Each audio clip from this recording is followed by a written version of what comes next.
Good morning. Well, it's night somewhere. Um, but hello to wherever you're at. Um, I just wanted. I'm actually off today, and I wanted to talk about what happened when I went to this job um workshop. We had this workshop.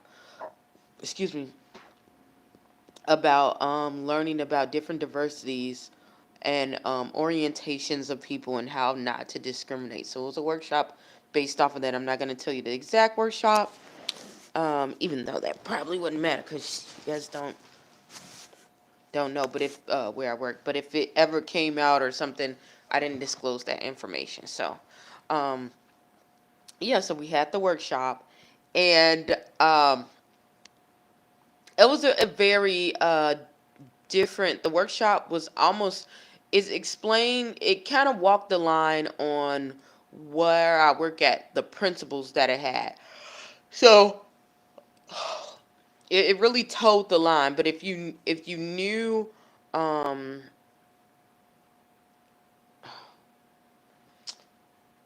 if you knew the overall gist of how to negotiate and how to operate, it's basically treating people with respect. If you can do that, then you know you will be all right. But it definitely toed the line of the organization's missions and the statements and things like that.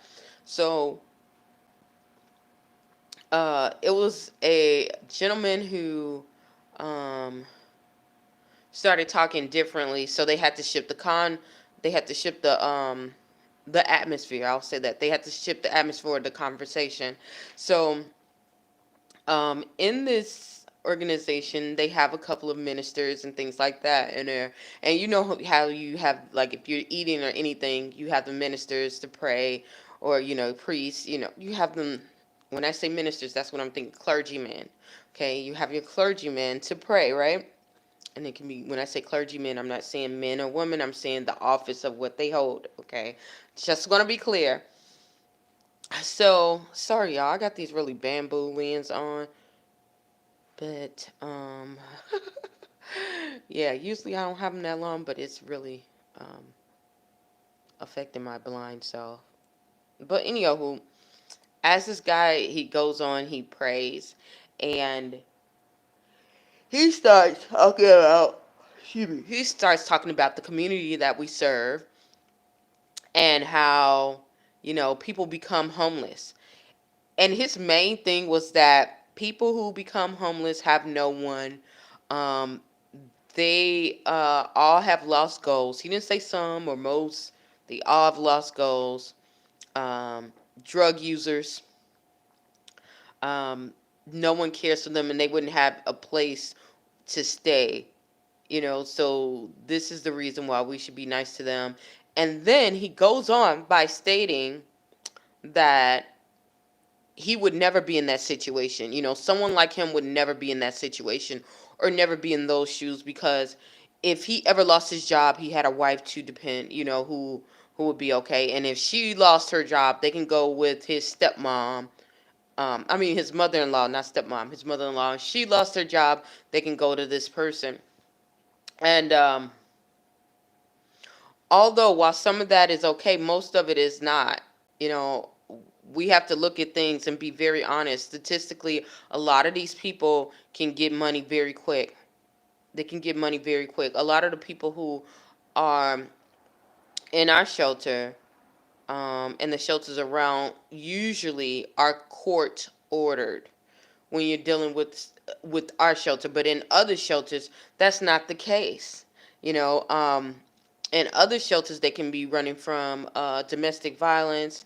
They can be running with just lack of uh, proper resources. Not having things lifted over their heads. You might have the money, and that's something that is faced here more than ever, because um, it's even easier to get a job now, but it wasn't that easier at first. But if you lived in the area, Excuse me. Excuse me. All you had to do was talk to someone because someone always knew someone. It's a town here. It's becoming a city, but it's still a town.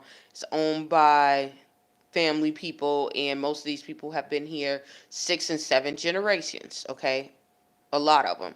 Rarely you'll see people who've been here for 5 and 4 generations. So it's a definitely stronger place. And if you've been in the Midwest, you see that a lot, especially yeah. Anywho, so as he's explaining this and he's talking about all the wealth that he's accumulated and everything, and I'm sitting here like, how is this showing the love of God to people? Like, I know you feel like you have to justify that, you can never be them, and it's a definite separation between you and them. We clearly got that that's how you feel. Um, but for one, you're incorrect. And for two, um, what does this have to do with how we service these people? And I was really kind of taken back from it, but at the same time I wasn't, because I've dealt with that institution before, on another note. And some of the people, just like any other organization, some of the people are so narrow minded. They believe that this is how everyone gets into the situation of homelessness, um, and that if they really wanted to do things right, that they can pull themselves up by the bootstraps. And some people still have that mindset. Now, while that is true for quite a bit of people, that's not always true for most, and that's not always true for people who are mentally, that's not always true for people who are going into the cracks, and people who don't have 6 and 7 generations, you know, um, of people to come in. It's also not always the case for people who, like I said before, do have that wealth and that backing, and they would rather stick it out and not have anything from them because they know that it comes with a stipulation, or it comes with hanging something over their heads for having it. So they will take that walk, um, or they know that most of their families, which I've seen that a lot in um, where I work at, in the area that I live at, that um, a lot of the people who really want help, and their families say, yeah, they need help, when they start getting onto that road of recovery, excuse me, or that road of turn back, somehow these people end up sabotaging them in a way, so that they can relapse. When I talked about that before, even in my personal life, not dealing with drugs or anything, but I'm just saying, in a standard, people will people like you being a certain way. They want you to be healthy. They want you to be better, but a lot of people don't want you to be better than them. If they can't classify you as the chubby girl anymore, then they're not going to be around you. If they can't classify you as the dumb person, or the drunk, or the alcoholic, or the meth addict, then guess what? Then now they got a problem. So because now they got to reevaluate. If you change, some people can't handle that. So, and that happens a lot in families. And some people stick it out right then, even though they're struggling, even though they do need help, and they know that their families can help them to an extent. They know that it wouldn't go too far, and they really want to change. You know, Another issue is that if you're in a toxic, say for instance, you got a generation of individuals who do drugs, and some of them are functioning addicts, because people don't talk about functioning addicts as much as the people who are non-functional. In the shelter, you usually see the people who are non-functioning addicts, or any things like that, versus the ones who are functional. The ones that are functional are usually court ordered, or they just decided, I'm going to make a change and walk in. But those functioning addicts are the ones that can go to work every day. They can go and be on the PTA, do everything, drive around, do 12,000 things, backflips, and still have that issue right around their neck, that talent right dead on their neck. So there's many facets to homelessness. And when he said that, I was just like, okay, if that's his mindset, because I can't go, and I'm glad he did share, because it changed my mindset on how people really, how the variations change, or they differ from what I thought that people who worked in that field would do, especially of that caliber and in that educational field, because he was an educated man as well, according to social standards. Um, so yeah, that showed me that there's a limitation. Oh, okay, sorry about that. So it showed me that there was a limitation. It was limits on how people um, grasp the concept of homelessness. And especially now during this time, more than ever, we are seeing people who are being going through struggles because of their beliefs, their personal beliefs. You know, homelessness is not just a one-sided thing. It never has been, and usually it never will be. It would never be this one-sided thing. There are many facets to homelessness, and if you don't understand that and you don't grasp that, then I just have to say, like, maybe you shouldn't be in the field. You should not be in the field. And this is a field where you are constantly learning. That was another thing that I noticed, that they didn't really do a lot of workshops and extra trainings. So I was wondering where that was being spent, um, but yeah, that's all I wanted to say. They're just really people who are so messed up and so behind on schedule as far as what homelessness is really about. Um, the other, I know he's not a clinician on that field, but the other issue that he talked about was that um, the things that we do, and one of the good things that about this organization that I'm with, that they hire people from within. It is a men's shelter. It is predominantly ran by men. If the women are there, they're in like clerical office roles. They're not downstairs. I'm actually the first female to have first in contact, one-on-one contact with the males. So, yeah, I literally broke history this week in this area. So I don't know what to say about that, but because it's 2022. But I told you guys about the gym. Yeah, so um yeah, so I think that people really just need to get out of the small mindedness thinking, the thinking small. Even myself, because that was, like I said, that was a grasp for me, because I had to say, okay, not everyone really thinks like you. And I mean, there were some other people that were looking like, what? But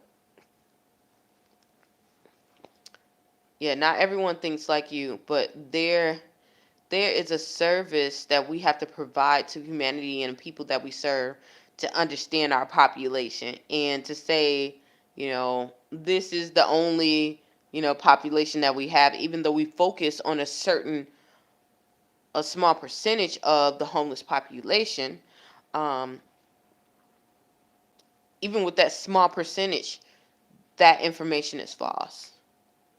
And I can honestly say, listen, I know people who were literally in that shelter, because I worked at another men's shelter. Before I worked at another men's shelter in that city. Well, it was originally for men, so mostly men still go there. Women are allowed there, but it was designed for men because it was a shortage. Um, but I can tell you right off the bat, some of those people, I know two in particular. I can't say their names, but I can tell you the situations, and they literally are getting older, and they just really want to get off of drugs. They really want to get off of drugs. They have so much family. Um, some of the family, yeah, they want one to get off, because the other one, they're just like, no, they're getting what they can get, and they're cool. Um, but the other one, he really want to get off. He wants to be clean. He felt like he's gotten to a point in his life. He had his children and everything else is paid for. He can stay in his own house. He can do all that. He's not even court ordered. He's not even court ordered. So, and I have to keep that privacy level, but it's just miraculous, when you see that, because um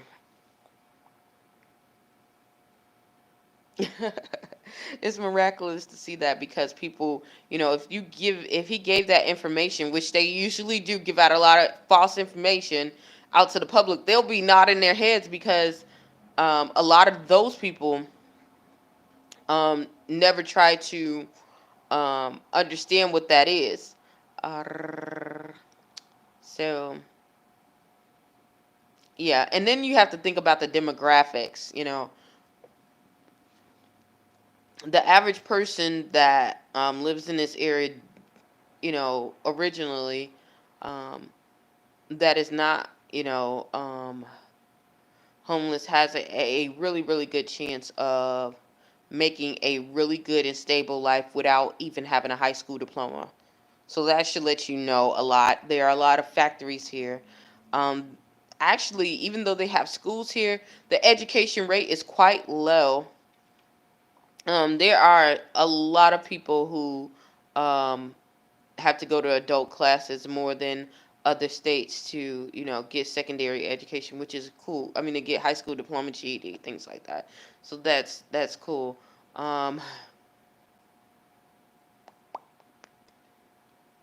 so having that knowledge, it wasn't gonna be, it's not gonna be easy, you know. Um, but I think that was something that needed to be shared, and also it reminded me of, you know what is of, not to say this man is not of God or anything like that. I just think that he is miseducated. But it did give me a clear line in the sand as to, how do I speak my piece? What do I do in these situations, and telling my truth, and telling, as far as what was going on, and um how I reacted to things, and made my life better, because it was not an easy walk. Um, like I stated before, I could have went back and stayed on someone's couch eventually, but I know I would be nowhere near where I'm at. I know I have a lot of growing to do, but I know I would not be anywhere close to where I'm at right now. And I think, yeah, that's it. Um, and given the circumstances, I forgot to even say this. Given the circumstances of what I heard, it gave me an indication of how God was talking to me as to using my talents for growth, because I saw things firsthand. I saw things firsthand. Um, I had been treated above fairly firsthand during this experience, and unfairly during this experience. But I